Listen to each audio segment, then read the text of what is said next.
وجمع بينكما في خير. Halo, assalamualaikum warahmatullahi wabarakatuh. Selamat datang kembali di channelnya Pekerja Migran Indonesia. Kawan-kawan semuanya, bagaimana kabarnya? Semoga kawan-kawan semuanya baik-baik saja, nggih. Amin. Semoga kawan-kawan semuanya selalu dipermudah segala urusannya, dan semoga kawan-kawan semuanya sehat selalu di perantauan. Amin. Nah, kawan-kawan, kali ini untuk pertama kalinya channel ini bakal membahas tentang sebuah berita ya, menurut aku kemarin lumayan heboh, tidak hanya di YouTube namun juga Facebook dan juga di TikTok, yaitu tentang nikah massal yang terjadi di negara Taiwan sana, yang dimana calon mempelai ini adalah pekerja migran Indonesia. Jadi nikahnya secara berbarengan banyak orang. Nah, menurut kawan-kawan atau menurut pandangan kawan-kawan tentang pernikahan di Taiwan itu bagaimana sih sebagai sudut pandang perempuan seperti kawan-kawan yang sudah beristri ataupun kawan-kawan yang masih single, tentang pandangan nikah massal di Taiwan sana. Apalagi ada sebuah isu calon mempelai laki-laki ataupun perempuan, mereka tuh sudah menikah, bahkan ada yang memiliki 2 anak. Nah, ditunggu komentar kawan-kawan tentang situasi seperti ini ya. Oke, kita bakal membahasnya mengenai tentang nikah massal sebagai sudut pandang perempuan seperti saya dan Anda.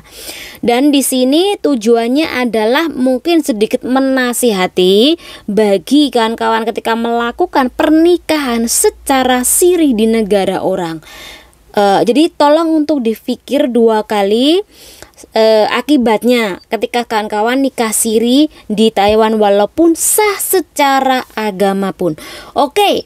Di sini saya membaca di sebuah status bahwa ada seorang istri ini komentar bahwa suaminya ini nikah kemarin, yang dimana suaminya ini sudah memiliki 2 anak yang masih kecil, dan dia curhat di sebuah status orang tentang membahas pernikahan massal di Taiwan kemarin. Dan di dalam posisi seperti ini sungguh sangat disesalkan bahwa tujuan seorang laki-laki mencari nafkah di negara orang ini untuk menghidupi perbaikan ekonomi anak istrinya, namun sampai di Taiwan ini malah tidak fokus untuk kerja, tapi malah nikah lagi. Dan itu pun tanpa sepengetahuan suami sahnya ataupun pihak dari keluarganya. Ini sangat disayangkan sekali ya. Kemudian yang kedua, seorang laki-laki ini membuat status bahwa kemarin ada 18 pasangan nikahan massal di Taiwan, di antaranya adalah istrinya, dan sebenarnya suami istri ini sama-sama kerja di Taiwan. Mungkin karena suaminya cuti dalam beberapa waktu yang lama, akhirnya suaminya ini kan tidak kembali dalam jangka lama juga di Taiwan. Kemudian istrinya ditinggal di Taiwan. Namun sebelum keberangkatan suaminya, tepatnya tanggal 17 Oktober, dia ini melihat salah satu dari calon pempelai perempuan ini adalah istrinya. Dan dia bakal membawa buku nikah ini untuk dibawa dan ditunjukkan bahwa mereka ini sudah melakukan pernikahan secara sah. Ada juga sebuah akun yang namanya Mbak Ulan, ini juga melihat suaminya juga menjadi pempelai atau calon pengantin laki-laki kemarin. Jadi kemarin tuh ada 18 pasangan yang menikah ya. Dan yaitu ada di antaranya sudah memiliki istri, sudah memiliki suami, dan juga memiliki anak. Jadi di dalam ini, kawan-kawan, saya bicara sebagai seorang perempuan. Yang namanya nikah siri itu memang sah secara agama. Tetapi nikah siri itu tidak ada payung hukum atau tidak ada undang-undangnya kan kawan. Jadi Anda sebagai perempuan kalau cuman dinikahi siri memang sah agama. Namun ketika suatu saat nanti Anda berpisah dengan suami Anda, entah itu suami Anda pulang ke tanah air, Anda masih di situ, atau Anda yang pulang ke Indonesia, suami Anda masih di situ, Anda ini ditinggal nikah sama suami Anda yang sirih tadi, maka Anda tidak bisa menggugat mereka. Karena apa? Pernikahan Anda tidak terdaftar secara hukum. Mungkin kalau Anda single tidak apa-apa, tapi kalau sampai punya anak bagaimana? Ya memang kewajiban seorang ayah pasti tetap akan membesarkan anaknya tersebut, walaupun memang dari pernikahan siri tersebut. Karena itu sah secara agama kan, tapi secara negara itu belum tentu, Mbak. Jadi sekali lagi bagi kawan yang single, tolong untuk dipikirkan, kalau memang sampean tidak bisa mengerem hawa nafsu, kebutuhan biologis sampean, mungkin memang seperti ini jalan satu-satunya, nikah secara siri. Tetapi kalau sampean masih bisa atau kuat di dalam menahan nafsu, mendingan pulang aja terus nikah di Indonesia, itu lebih baik lagi dan sah secara hukum.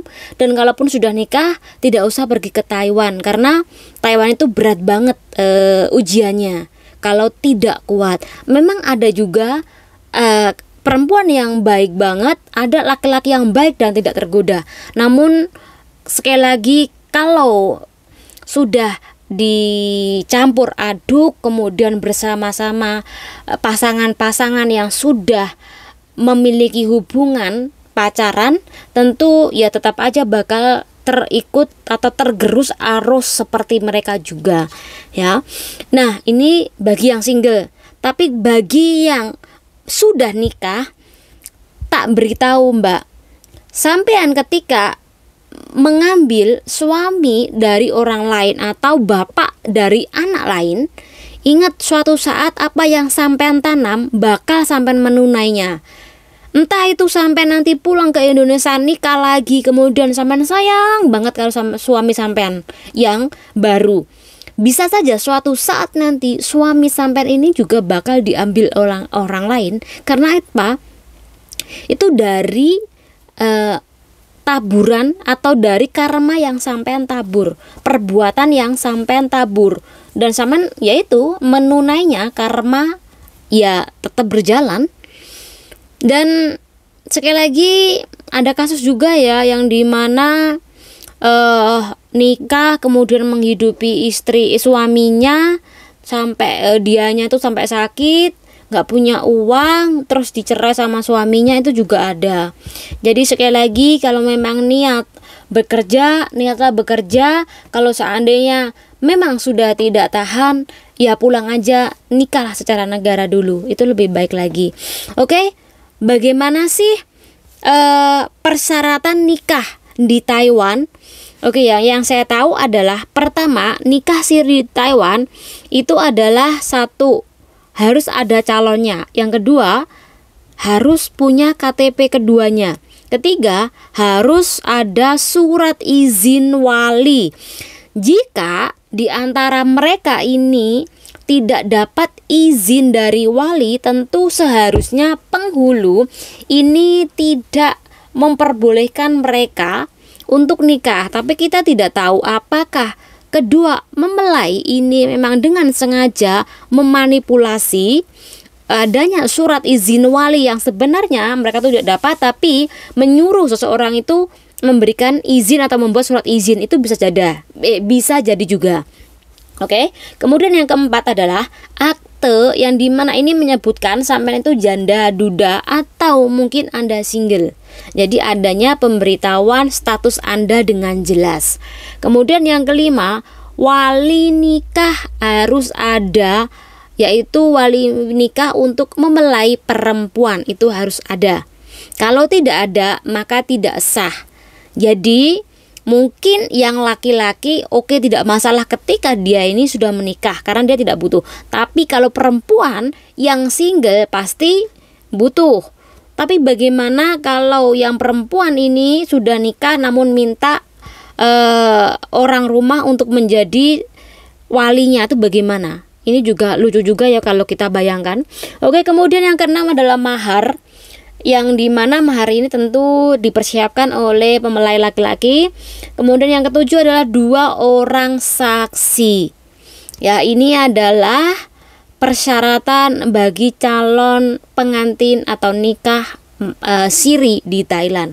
Oke, kemudian kalau kita ngelihat bahwa pernikahan sah secara negara itu banyak banget kan persyaratannya, dari akte lahir, kemudian kartu kakak, ijazah sekolah, kemudian surat pernyataan dari pengantar RT, surat pernyataan atau rekomendasi pernikahan dari kelurahan, kemudian fotokopi KTP, fotokopi dari saksi suami istri tersebut, calon suami istri tersebut, kemudian fotokopi orang tua juga. Jadi persyaratan secara negara itu juga rumit juga. Tapi sekali lagi mending menikah secara negara karena berpayung hukum. Jadi kalau apa-apa Anda sudah terdaftar pernikahan Anda. Jadi kalau suami Anda suatu saat nanti melakukan pernikahan secara negara, ketahuan bahwa suami Anda pernah menikah, bisa jadi duda apa enggaknya ya. Oke, kemudian pembayaran atau membayar ketika melangsungkan pernikahan di Taiwan tuh berapa sih harganya? Yang saya tahu itu ada NT dolar 10.000 atau sekitar 4.800-an. 4.800-an. Kemudian ada juga yang 12.000 NT, ada yang 15.000 NT, ada yang 22 NT, 22.000 NT, ada yang sampai 25.000 NT. Jadi semacam hal itu memang bagus kalau bagi orang yang sama-sama single dan kebelet, tidak masalah. Tapi kalau seandainya calon mempelai ini sudah punya pasangan istri atau suami di Indonesia, ini sungguh sangat disesalkan sekali. Mungkin dengan pembahasan ini kawan-kawan ada yang setuju, mungkin ada yang tidak setuju. Silakan komentar aja, karena saya di sini bicara sebagai seorang perempuan. Kalau sampean single, yang rugi sampean sendiri dan keluarga sampean sendiri. Kalau sampean ini sudah atau calon dari mempelai laki-laki ini sudah menikah, berarti sampean rugi dan juga sampean merugikan dari istri calon mempelai suami sirih sampean. Gimana sih? Intinya sampean merugikan 2 orang, bahkan 3 orang keluarga sekalipun. Istrinya, orang tua laki-laki, dan orang tua Anda sendiri atau Anda sendiri. Ini seperti itu. Semoga dengan penjelasan ini bermanfaat buat kawan-kawan semuanya. Dan ini untuk pertama kalinya bahas tentang permasalahan nikah di Taiwan sana. Sekali lagi jadikan ini pelajaran ya, tidak perlu kita menghujat, tapi pelajaran itu yang terpenting. Semoga bermanfaat buat kawan-kawan semuanya. Jangan diri. Wassalamualaikum warahmatullahi wabarakatuh. Bye.